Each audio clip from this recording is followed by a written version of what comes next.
Good morning students. आज नए session में हम पहली बार जो है वो मिल रहे हैं। मैंने जो इस साल आपको पेपर करवाना है वो इनकम टैक्स है और इनकम टैक्स जो है मुश्किल पेपर्स में से माना जाता है। मैं आपको रोज लेक्चर दूंगी, लेकिन आपने रोज सुनने भी हैं और उसको पढ़ना भी है, तभी समझ में आएगा। हर एक चैप्टर जो है वो इंडिपेंडेंट है। अगर हम फर्स्ट सेमेस्टर के सारे चैप्टर्स कर लेते हैं तभी हम सेकंड सेमेस्टर के न्यूमेरिकल्स भी कर पाएंगे।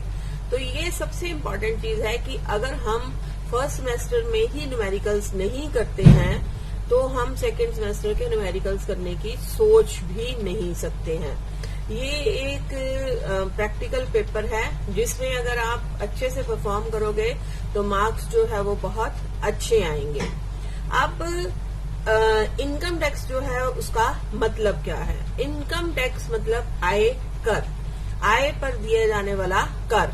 ये जो टैक्स है वो प्रत्यक्ष कर है, डायरेक्ट टैक्स है, जो कि हर वो व्यक्ति जिसकी आय न्यूनतम सीमा से अधिक है उससे एकत्रित किया जाता है। और हम कह सकते हैं कि every person who has his income above the minimum taxable limit has to pay the tax and that is the direct tax।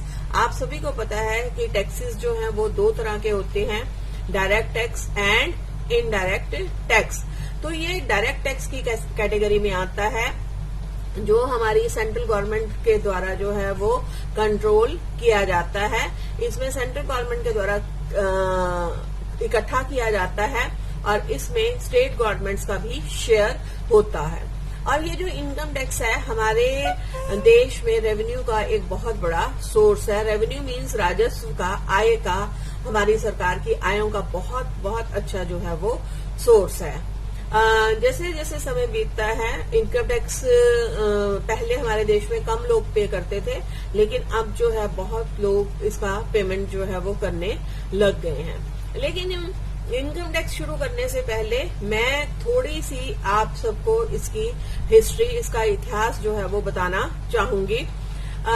जो इनकम टैक्स है आप सबने सुना होगा कि 1857 में जो है वो रेवोल्यूशन हुआ था। बहुत बड़ी क्रांति जो है वो भारत में आई थी और ये क्रांति जो है that is revolt by army के द्वारा जो है वो रिवोल्ट किया था। आप सबको याद होगा, आप मूवीज भी देखते हैं, इतिहास भी पढ़ा है कि जब मंगल पांडे ने कारतूस छीलने से मना कर दिया था मुंह से, क्योंकि उसमें गाय की चर्बी मिलाई गई थी, और फिर उसको लेकर जो है उन्होंने बहुत बड़ा हंगामा किया, रेवोल्यूशन की, और बहुत सारी जो आर्मी की छावनियां हैं वो जला दी गई और उससे जो है गवर्नमेंट का बहुत लॉस हुआ। अब ब्रिटिश गवर्नमेंट को लगा कि आम व्यक्ति ने इतना नुकसान किया है तो उस नुकसान की भरपाई जो है वो कैसे की जाए। तो उन्होंने अपने उससे आम व्यक्ति से भरपाई करने की सोची और उस टाइम सर विलियम जेम्स ने जो है आयकर जो है वो इंट्रोड्यूस किया और 1860 में जो है उन्होंने पहली बार आयकर जो है वो लगाया। हाँ, ये नहीं है कि पहली बार लोगों को टैक्स देना पड़ा, उससे पहले भी राजा महाराजा लगान लिया करते थे। लगान भी जो है वो कर का एक स्वरूप था जिसमें राजा जो है जो खेतीबाड़ी में से हिस्सा होता था, जो व्यवसाय में से प्रॉफिट होता था उसमें से अपना शेयर जो है वो लेते थे। लेकिन ये हमेशा जो है वो क्रिटिसिज्म रहा इसका। और फिर ब्रिटिश गवर्नमेंट की बात कर रही थी उस टाइम में, फिर इसको 1860 में जो है वो उन्होंने इम्प्लीमेंट किया और 1861 में ब्रिटिश गवर्नमेंट को जरूरत महसूस हुई और इनकम टैक्स 1861 जो है वो बनाया गया।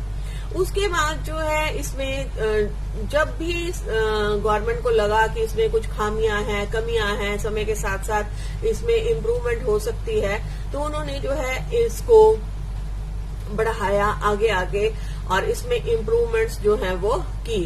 फिर उसके बाद जो है 1877, 1880, 1882, 1890 ऐसे करते करते जो है इनकम टैक्स एक्ट जो है उसमें परिवर्तन होता रहा। फिर 22 में जो है इसे बहुत अच्छे से फिर से रिवाइज किया गया। तो और इनकम टैक्स एक्ट में जो है वो परिवर्तन चलते रहे। फिर हमारा देश 1947 में आजाद हो गया, लेकिन उस समय सरकार ने जो है नया टैक्स एक्ट बनाने की नहीं सोची और पुराना जो है वही इम्प्लीमेंट करते रहे। और ऐसे लेकिन इसमें बहुत सारी कमियां थी, क्योंकि ये ब्रिटिश गवर्नमेंट के हिसाब से बनाया गया था।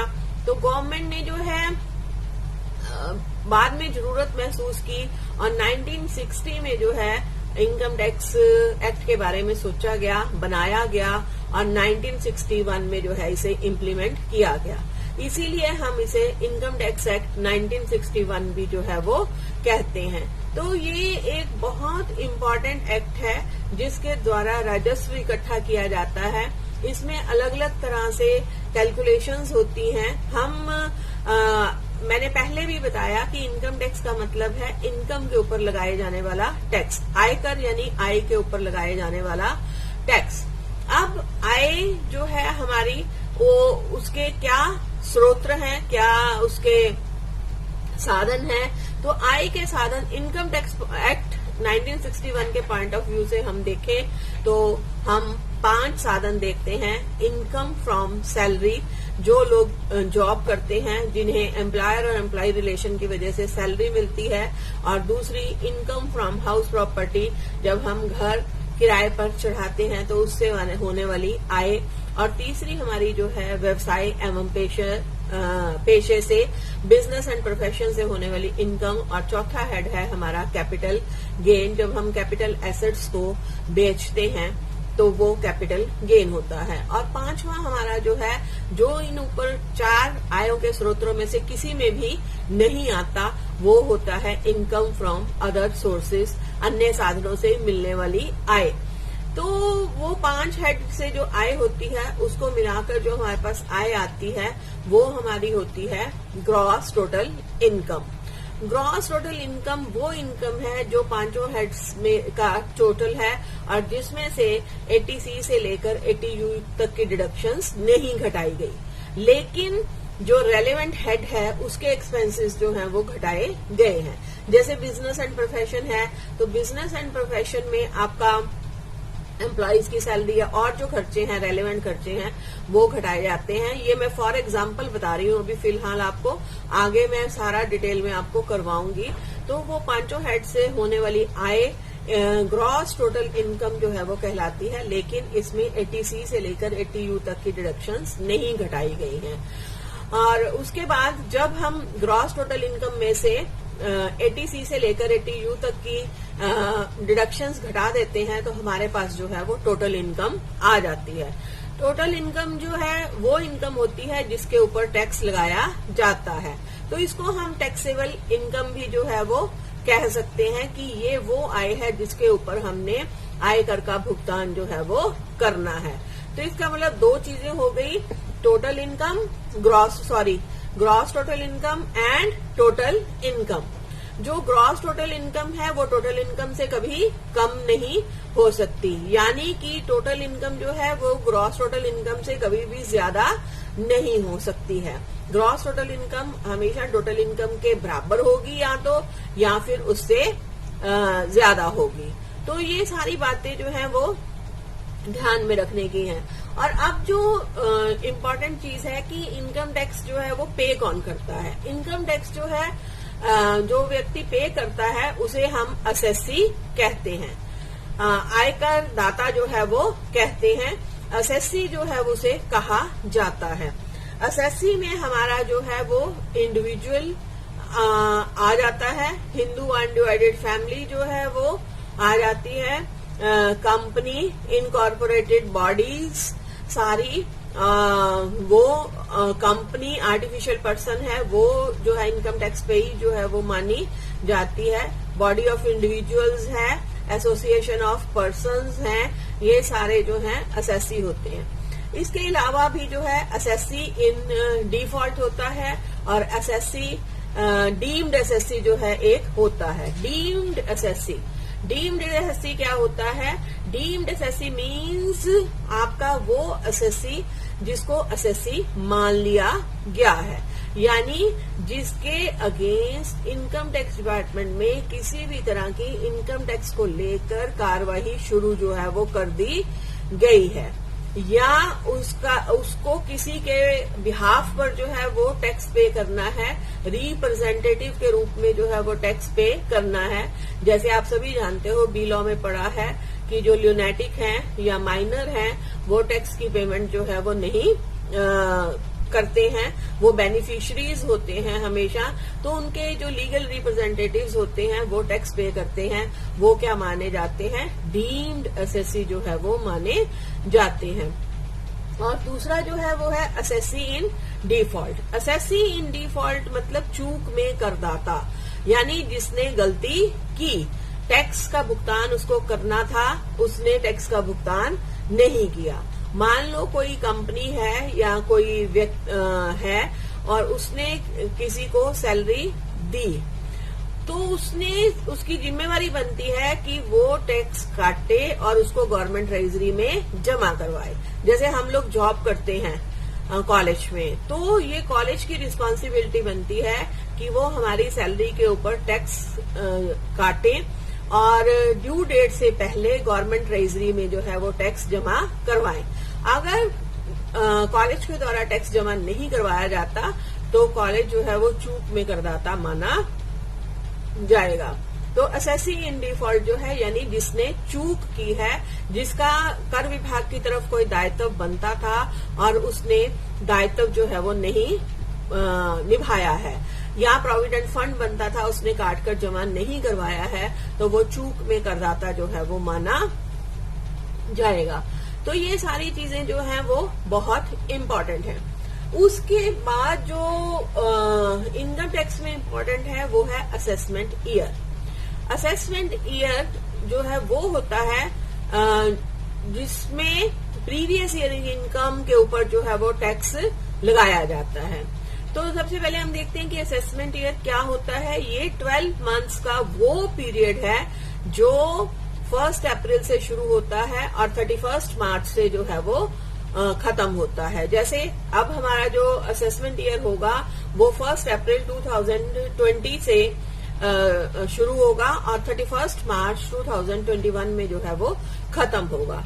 इसी तरह प्रीवियस ईयर, अब प्रीवियस ईयर भी जो है इसमें बहुत इंपॉर्टेंट है, क्योंकि प्रीवियस ईयर की इनकम के ऊपर असेसमेंट ईयर में जो है उसकी असेसमेंट की जाती है। तो प्रीवियस ईयर जो है वो असेसमेंट ईयर से ठीक 1 साल पहले का वो पीरियड है जो 12 महीने का होता है, जो कि 1 अप्रैल से शुरू होता है और 31 मार्च को खत्म होता है। जैसे मैंने आपको एग्जांपल दिया कि असेसमेंट ईयर जो हमारा अगर 2021 है तो वो 1 अप्रैल 2020 से शुरू होगा और 31 मार्च 2021 को खत्म होगा। तो उसका जो प्रीवियस ईयर होगा वो 1 अप्रैल 2019 को शुरू हो गया है और 31 मार्च 2020 में जो है वो खत्म हुआ है। तो उन दोनों चीजों को जो है हम बेस मानकर चलते हैं। ये दोनों चीजें जो हैं वो बड़ी बहुत बहुत इम्पोर्टेंट है, इनको आपने ध्यान रखना है। एक बार आपको रिपीट करने के लिए फिर से बता दूं, असेसमेंट ईयर जो है वो 12 मंथ्स का वो पीरियड है जो 1 अप्रैल से शुरू होता है और 31 मार्च को खत्म होता है। और हर असेसमेंट ईयर का एक प्रीवियस ईयर होता है, उसके ठीक बिल्कुल 1 वर्ष पूर्व जो कि 1 अप्रैल को शुरू होगा और 31 मार्च को जो है वो खत्म होगा।